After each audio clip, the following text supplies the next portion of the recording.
Okay, ladies and gentlemen, we're going to begin our notes, Introduction to Chemical Reactions and Balancing Equations. We have a new TEK. Our new TEK says the student will quantify the changes that occur during chemical reactions by using the law of conservation of mass and balancing equations. So a lot of people were introduced to this in middle school, so it might be easier for some. Also, the first few definitions are things that were from the matter unit, so it'll bring it back to you. Okay, so a chemical reaction, I apologize, before we get started, what I have highlighted you need to be familiar with. You need to know that definition by heart. So a chemical reaction is the result of a chemical change. Atoms within the substance rearrange to form new substances. Okay? So we saw a chemical reaction when we did the baggy lab, when we did the copper 2 chloride and aluminum foil, when I even did the magic powder. Then in class, we used potassium carbonate and calcium chloride and produced chalk, calcium carbonate. Okay, so evidence that indicate a chemical reaction has occurred. Gas is produced. We see bubbles. We have a change in temperature. We have a precipitant or a solid is formed, like that calcium carbonate. We have a change in color. We can see now my fingernails are painted. That's not a chemical change or a chemical reaction, but when something tarnishes or rusts or the leaves change color in the fall, those are all examples. Even odor. Formation of a new substance is an example. Light is produced. We definitely saw that with the magic powder. That's our favorite. Okay, so a chemical equation, the definition of a chemical equation is a description of a chemical reaction. You'll often see RxN abbreviated for reaction, and it's going to be a description of a chemical reaction using symbols and numbers. They're written reactants, yield, products. Now, there's 3 different ways that we can write this. All right, we have pictures, we have the words, and then we have the chemical equation. The colors will make sense to you in a moment. So we have 2 moles of hydrogen gas, 1, 2, plus 1 mole of oxygen gas, giving me or yielding 2 moles of water. Now, remember, hydrogen and oxygen are Brinkelhoff twins, and that's why they're in pairs. Okay, and you can see 2 moles of hydrogen gas plus 1 mole of oxygen gas yields 2 moles of water. We don't have to say liquid water because solid water is called ice and gas water is called steam. So we know that that's water. 1 mole of solid calcium carbonate plus 2 moles of aqueous sodium hydroxide yields 1 mole of aqueous calcium hydroxide plus 1 mole of aqueous sodium carbonate. So we're going to take the words and turn them into chemical equations. Now, we use color pencils to identify the correct vocabulary word within the chemical equation above. So parts of a chemical equation vocabulary. You need to know everything that's highlighted. All of the tabs. So a subscript, these are the small numbers in the compound that indicate how many atoms of an element are present. Do not ever change this number when we're balancing equations. Alright, so our small numbers, here they are. Our subscripts. And I had recorded this earlier, but my computer ran out of memory, and so I had to start over the video.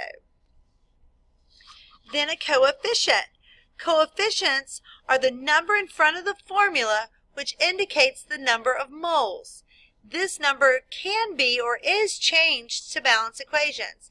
Please, ladies and gentlemen, underline coefficients indicates the number of moles. Very, very important. All right, so we did those in red. So these are the big numbers in front. And if there is no coefficient, it's understood as 1. Reactants. These are the compound or compounds on the left side of the arrow in a chemical equation. These are our starting chemicals. Okay, so they're on the left side of the arrow.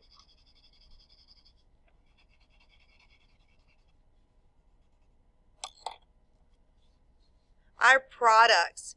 The compound or compounds on the right side of the arrow in a chemical equation. There are ending chemicals. Okay, so I'm using a brown for this.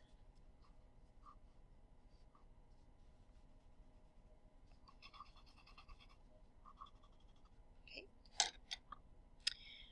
Now, you're going to go back and reference these colors based on the color here. A catalyst. We learned this word in biology. A catalyst is a substance that increases the rate of reaction. Now, the rate of reaction is the rate at which a chemical reaction occurs. The catalyst increases this rate of reaction without undergoing any permanent chemical change. We find it untouched as a product. And when we know that a catalyst has been used, we find it on the top of the arrow. It'll make more sense when we look at symbols. I understand I'm going kind of fast because I've already written all this and you may be trying to write it. Just pause the video at your leisure. The next ones won't be so fast. Okay, symbols.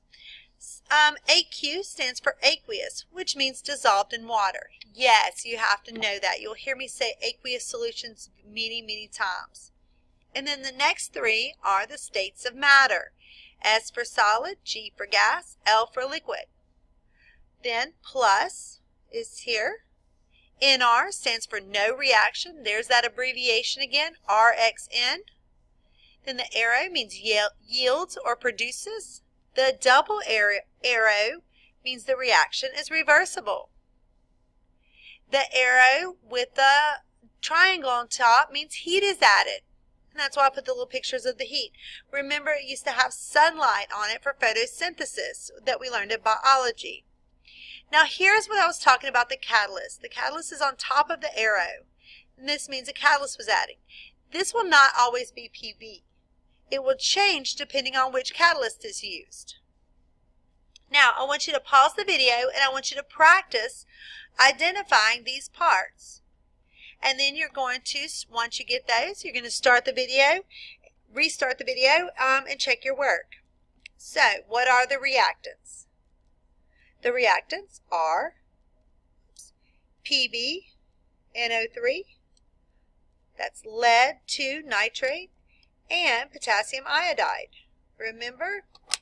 Let's see, what color did we color the reactants? Green. So, we'll go ahead and do that again. These are my reactants. What state is PbI2 in? It's a solid. What are the products? What side of the arrows are on? If you don't know, turn your paper over, look, and it says products. We did those in brown. So there they are in brown. And the products are lead 2 iodide and potassium nitrate. Potassium nitrate, ladies and gentlemen, is a food preservative. This is why you talk about nitrates in meat. Don't ever heat lunch meat. Never cook your bacon or sausage on high heat because of the potassium nitrate. All right, how many moles of potassium nitrate are produced? We find that information. That's why we had us over here underlining the coefficient.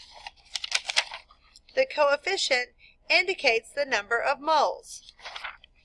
So the coefficient is 2. Is this reaction forward or reversible? It is reversible because we have that double arrow. How many moles of lead 2 nitrate are used? And if we don't have a coefficient, it is understood as 1. All right, ladies and gentlemen, so that's what we did on Friday, January 15th.